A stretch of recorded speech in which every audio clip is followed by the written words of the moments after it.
Welcome back to Kenton and Habiba. I'm really excited about this video because this is for anyone who loves to collect, loves to thrift, or is planning a glam holiday party.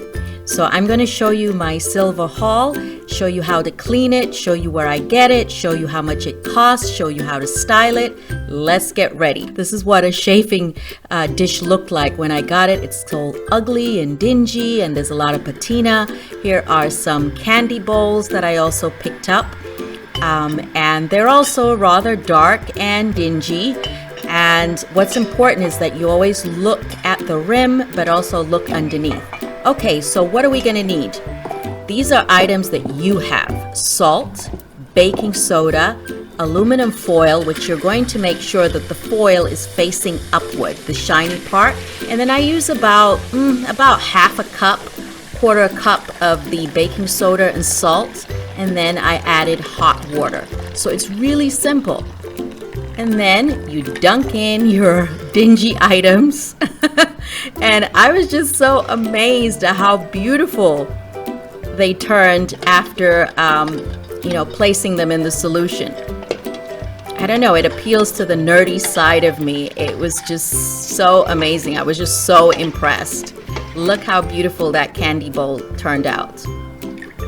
It is amazing what you can find and not realize how much beauty is still there, how much beauty there is to enjoy. Okay, so this is the top of the chafing dish, and you might need a bigger container. I did the same thing: the baking soda, the salt, hot water, a piece of foil. Yeah, you do get this sulfur type smell due to the reaction. Sometimes I would add a little bit more baking soda to it, and you might need a little bit of elbow grease. Now, when I say silver, of course I'm using that term loosely because most of the items that you will find out there are silver plated. Most of them are just heavily silver plated, but with a little bit of elbow grease, you can get a really beautiful product. And what's also nice to know is that sometimes, you might actually find real silver. It might be rare at most of your thrift shops, but there might be real silver out there. But anyway, look how beautiful that is. There was the before. I just got to show you the before again. And look at it afterward. Isn't that beautiful? I don't know. I was impressed. Now, I'm showing you this clip because this is the bottom of the chafing dish. This is where the water would go, and then underneath it, you will find sometimes an area for a votive, or in this case, an oil lamp. And you can see the wick was not used. So I kind of felt sad for whoever owned this piece because I feel like people have beautiful things in their curio cabinets and they don't use them. They just sit there for decoration. So use your stuff. Don't wait for your grandchildren years later to throw them out and not know that there was value to them. So again, you might need a little bit of elbow grease and you're going to have some beautiful items, which I'm going to use in so many different ways. All right, so I'm just going to show you another candy bowl because I just love looking at the process. I really enjoyed doing this. It's just amazing. Just look at that. You can't tell me that's not pretty. And to think somebody discarded this. This is the same candy bowl that I used in my Thanksgiving tablescape video, which I've already posted. Hopefully you've watched it. So really pretty. All right, I thought I'd take you to the thrift shop with me so you can see where I actually find these things. And usually you might want to go to your local PTA or your Habitat for Humanity, or yeah, it used to be a thing. Let me see. Let me show them. One BLT, one honey tea, one berry pie. Cute. Right, you guys, let me show you some good china if it's still here. No, that good china set's gone, Ken. But this is real china too. Look, I can instantly see because they're not made the way they are. You can feel it, you can hear it. It's got that gold trim on the bottom. I guarantee you, isn't it?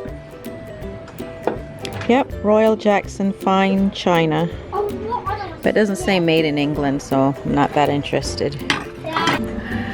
So yeah, they've replaced the beautiful china set that was here with this set. You can tell this is not china, but it's a nice set anyhow.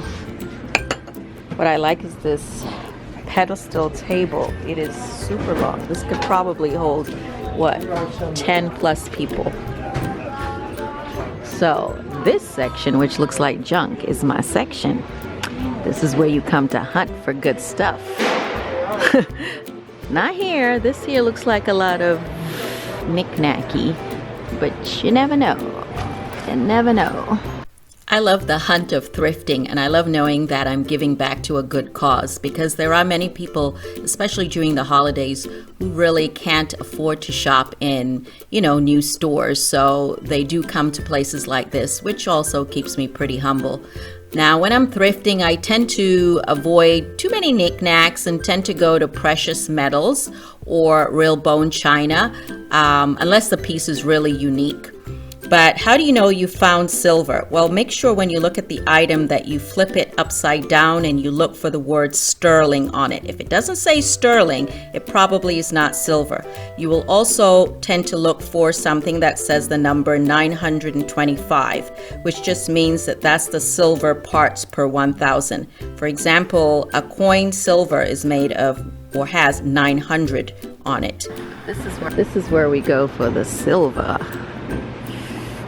which it looks like junk here, but I'm telling you, you just got to know where to look, what to look for. For example,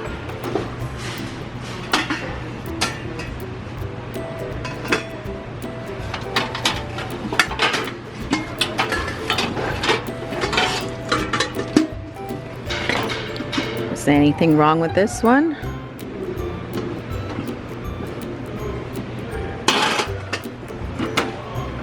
Not really, except it's missing a liner, a glass liner. Sometimes the more dingy, the better. This one's etched.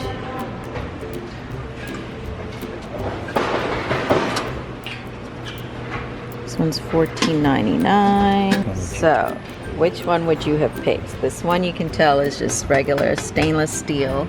Maybe a little bit more modern, Art Deco-ish. And then that one is looking pretty ugly and dingy now until we polish it up. Can you believe that's the same tray? How amazing, huh? It is so beautiful and it's quite large. Here I wanted to show you this etched glass cream and sugar bowl I picked up for $10, both for them for $10. It was sitting in this glass display cabinet, so make sure you check those little display cabinets. On the rim is etched sterling. I honestly did not know at the time it was real silver, but it turns out it's real silver.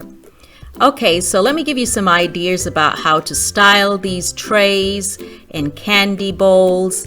Really, it's up to your imagination. Same way you would use any other container, silver is just beautiful and glamorous, and it gives you a sense of old world. I just think it's so elegant.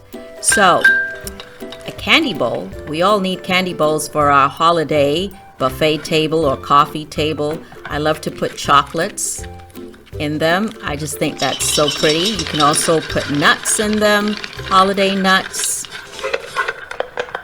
It's really up to your imagination. You can also line the trays with paper and add some holiday cookies.